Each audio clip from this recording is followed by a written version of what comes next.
사랑하고 축복합니다.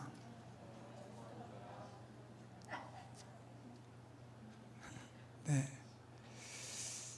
저는 비교적 엄격한 가정에서 성장해서 거의 중학생 될 때까지는 제가 배웠던 가장 큰 가르침은, 집에서 배웠던 가장 큰 가르침은 착하게 살아야 된다 라는 말을 거의 매일 12번씩 들으면서 컸어요.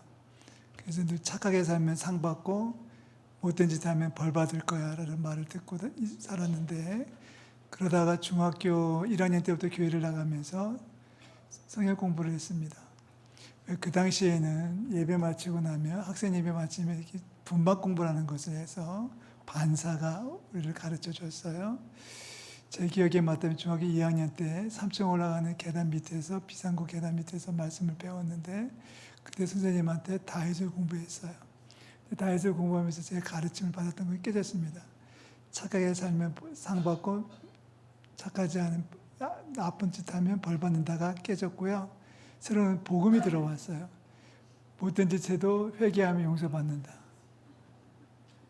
제가 이제 혼동했던 것이 바로 그겁니다. 다윗이라는 임금에 대해서 배웠는데 정말 못된 거예요. 다윗이 그렇게 못될 수가 없어요. 아마 여기 계신 분들은 저를 포함해서 이런 죄를 지은 분은 한 분도 없을 거예요. 어떤 죄를 지었습니까? 다윗은 전쟁터에 나가 있는 장군의 부인을 범했잖아요. 임신을 시켰잖아요. 그것을 은폐하기 위해서 그 남편 우리야 장군을 불러가지고 알리바이를 맞췄는데 실패했어요. 그러니까 전쟁 중에 있는 최선봉에 서 있는 장군을 왕궁으로 조치를 해가지고 전쟁터에서 빠져나오게 만든 것도 사실 큰 죄예요. 그런데 이 우리야 장군이 왕한테 보고를 마친 다음에 집으로 안 가고 밖에서 자는 바람에 알리바이가 만들어지지 않았어요. 그래서 다윗은 우리야 장군을 전쟁터 맨 앞에 보내가지고 싸우다가 다른 군사들을 물리치는 바람에 다 명령을 한 거죠. 그래서 우리야를 죽게 만들었어요. 그리고 나서 우리야 장군 장례를 다 끝나고 나니까 다윗은 밧세바를 불러가지고 아내로 삼았어요. 이런 못된 놈이 있나요? 그런데 다윗 장군이 그때 당시에 나이가 50쯤 됐을 거라고 계산할 수 있고요. 40년 왕으로 있으면서 20년이 지난 다음에 그런 죄를 범한 거예요. 그러면 당연히 나쁜 짓 하면 벌 받는 것이 통용됐다고 하면 당연히 임금주의에서 탄핵을 받아야 되는 거죠. 물러나야 되는 거, 감옥에 가야지 맞는 거, 아니 죽어야 마땅한데 20년을 더 왕으로서 살았거든요. 이게 가능할까? 선생님은 그렇게 말씀하셨어요. 하나님은 사랑이에요. 우리 옆에 있는 분들 인사하겠습니다. 하나님은 사랑이십니다. 그러면서 주셨던 말씀 가운데 지금도 기억나는 것이, 만약에 우리가 죄를 범했을 때 죄를 징계하시면 팔이, 다리가 잘못했던 걸 잘라버리면 아마 몸뚱아리 하나도 남는 사람 하나도 없을걸? 이런 말씀 주셨는데 동감이 가더라고요. 그래서 집에 와서 아버지한테 따졌어요. 잘못해도 된다며요. 회개하면 된다며요. 그러다 한 대 더 맞았잖아요. 복음입니다. 하나님은 사랑이셔요. 만약에 하나님께서 정말 징계하시는 하나님으로 끝났다면 다윗이 죄를 범했을 때 그 자리에서 죽여버렸어야지 맞는 거죠. 그런데 하나님은 나단이라는 선지자를 보내가지고 책망하셔요. 자, 다윗 때는 작업이 바로 여기에 모습이 있습니다. 나단 선지자가 와서 막 이런 저런 비유를 들어서 얘기하다가 당신이 죄인이요라고 말을 하니까 그 자리에서 다윗은 무릎을 꿇어요. 이게 다윗으로 거듭나는 거룩한 순간입니다. 다윗이 다윗 되는 순간은 회개예요. 자, 당신이 그 사람입니다라고 말했을 때 다윗이 핑계대지 않았어요. 누구 때문에 그랬어요? 뭐 때문에 그랬어요? 누구한테 뒤집어 씌우지 않고 도망가지 않고 숨지 않았어요? 그냥 그 자리에서 무릎을 꿇었어요. 왕인데 허름한 선지자가 와가지고 말했을 때 선지자를 거꾸로 죽이지도 아니하고 선지자를 끌고 가라고 명령하지도 아니하고 그 앞에 무릎을 꿇고서 손을 들고 얘기합니다. 내가 바로 죄인입니다. 그리고 나서 다윗이 정말 통회하는 마음으로 눈물을 흘리면서 통회하는 심정으로 쓴 시가 바로 51편이에요. 이러면 51편의 제목이 달려 있을 거예요. 거기 뭐라고 되어 있습니까? 다윗이 바세바를 범한 후에 선지자 나단의 책망을 받았고 그때 쓴 노래가 51편이에요. 그 노래에서 다윗은 죄를 고백합니다. 자, 여러분 보세요. 죄를 고백한다. 오늘 메시지를 정리를 먼저 해드린 다음에 첫 번째는 죄를 이겨내는 우리 성도들 되시기를 축복합니다.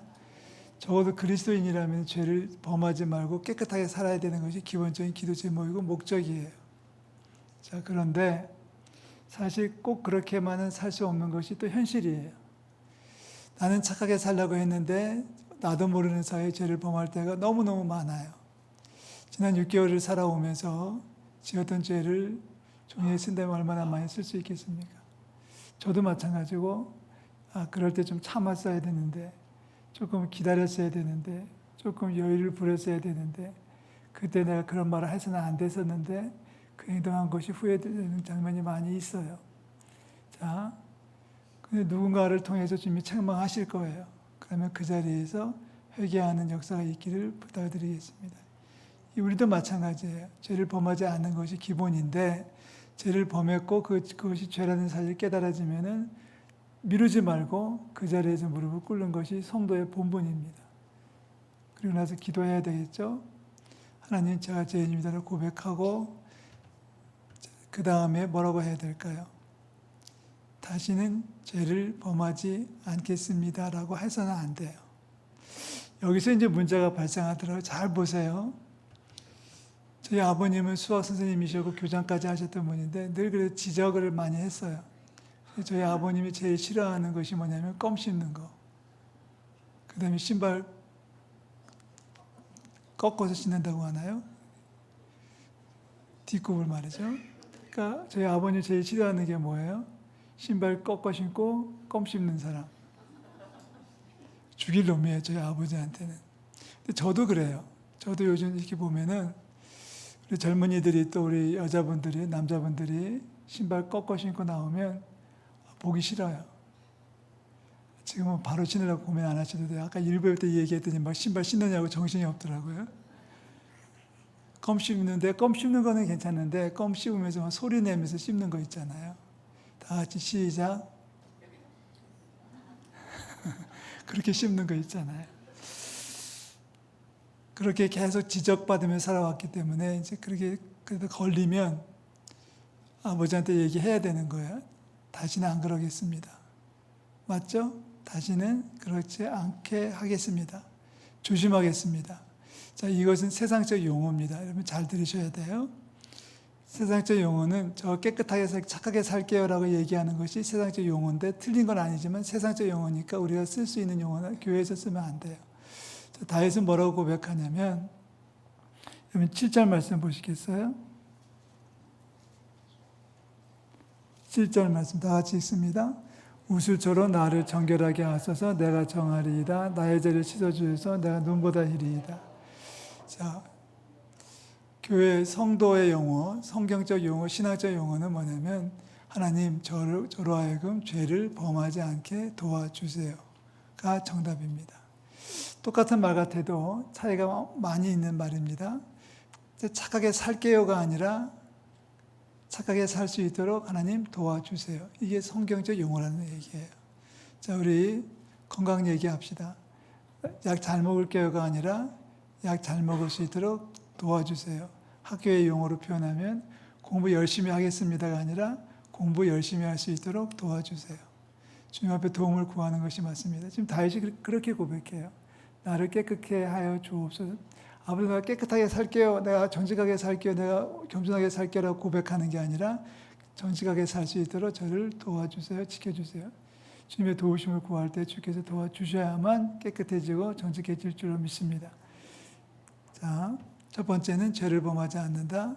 두 번째, 죄를 범했을 때 하나님 앞에 그 자리에서 자복하고 통회한다. 자복하고 통회할 때 내 의지를 얘기하지 말고 약함을 고백하면서 주의 도우심을 구하는 것이 성도의 본분이라는 사실을 기억해 주시면 좋겠습니다. 자, 12절 말씀 보세요. 다 같이 읽겠습니다. 12절. 주의 구원의 즐거움을 내게 회복시켜 주시고 자원하는 심령을 주사 나를 붙드소서. 자, 주의 구원의 즐거움을 회복시켜 주세요. 앞으로 즐겁게 살겠습니다라고 얘기하는 게 아니라 하나님 저를 즐거움으로 회복시켜 주세요. 앞으로 열심히 하겠습니다가 아니라 자원하는 심령을 주셔서 나를 하여금 새 사람 만들어 주세요. 기도하는 것이 필요합니다. 우리의 부족함을 고백하고 하나님 앞에 기도할 때 주님께서 들어주실 줄로 믿습니다. 자, 거기서 끝날까요? 다윗은 거기서 끝나지 않았습니다. 우리도 거기서 끝나면 안 되고요. 자, 우리 13절로 내려가서 봐야 됩니다. 13절 다 같이 읽습니다. 그리하면 내가 범죄자에게 주의 도를 가르치리니 죄인들이 주께 돌아오리이다. 자, 그리하면이 중요한 표현인데요.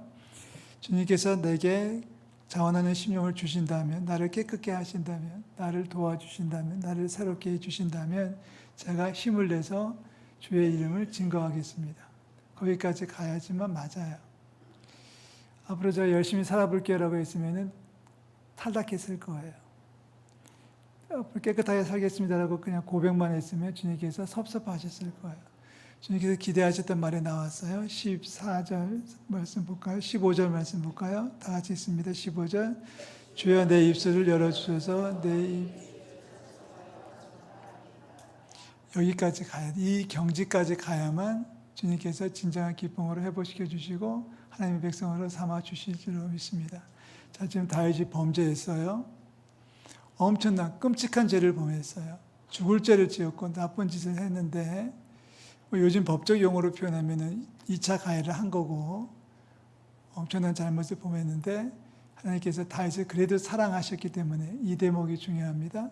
다윗을 사랑하셨기 때문에 선지자를 보내신 거예요. 선지자를 보내서 지적하시니까 다윗은 그 자리에서 무릎을 꿇었습니다. 자, 우리도 마찬가지예요. 또 죄가 깨달아지는 순간에 저를 자복하고 회개할 수 있기를 부탁드리고요.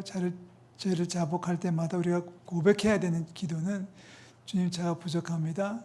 제가 죄를 범하지 않도록 도와주세요가 맞는 기도라는 것 꼭 기억해 주시고요.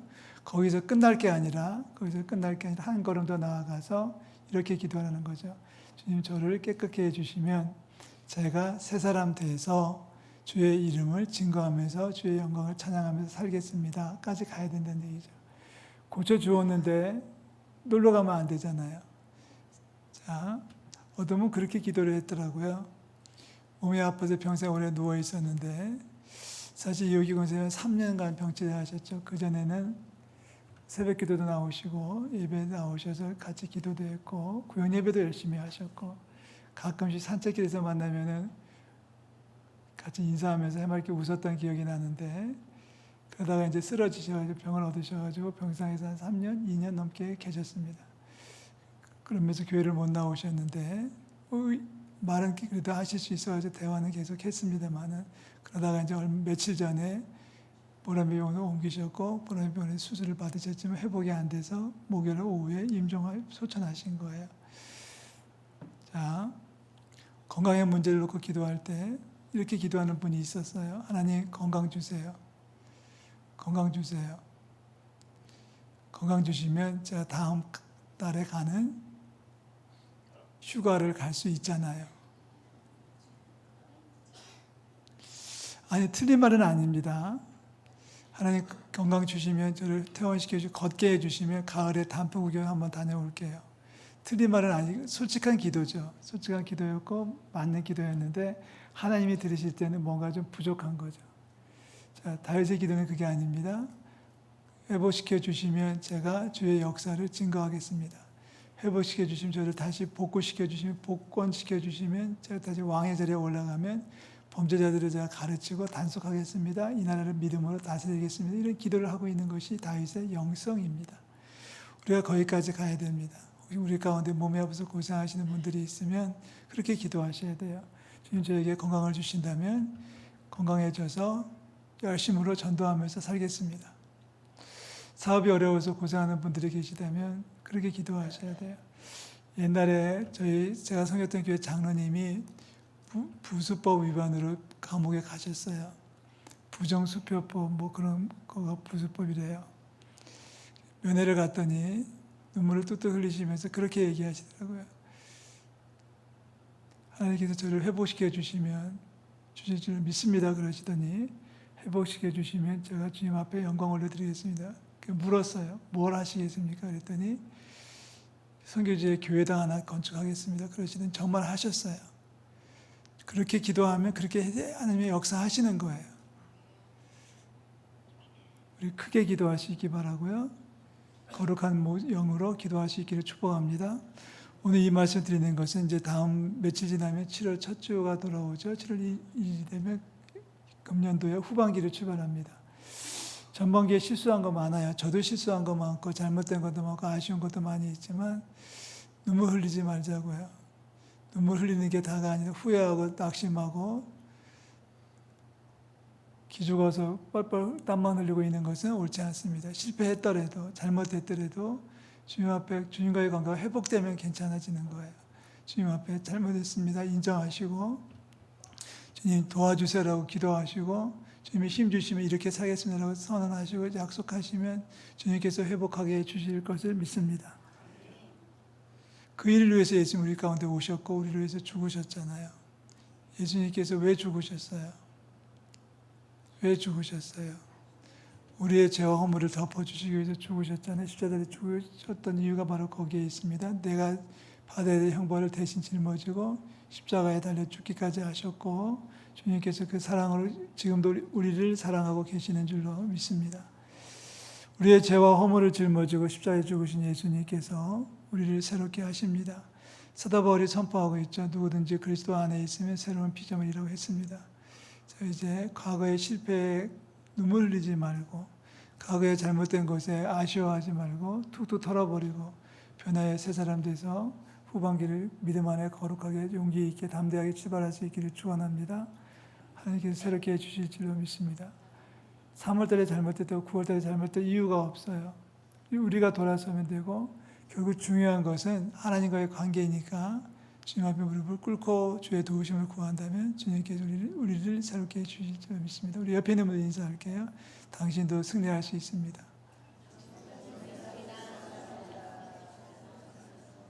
할렐루야. 자, 하나님과의 관계가 회복되면 승리하는 거예요.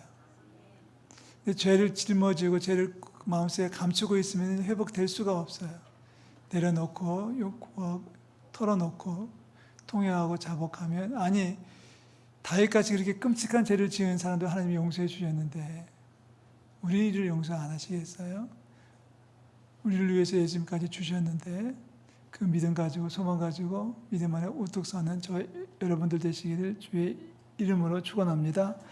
마음을 새롭게 하고 새 인생을 출발하는 성도들 되시기를 축원합니다. 기도하겠습니다.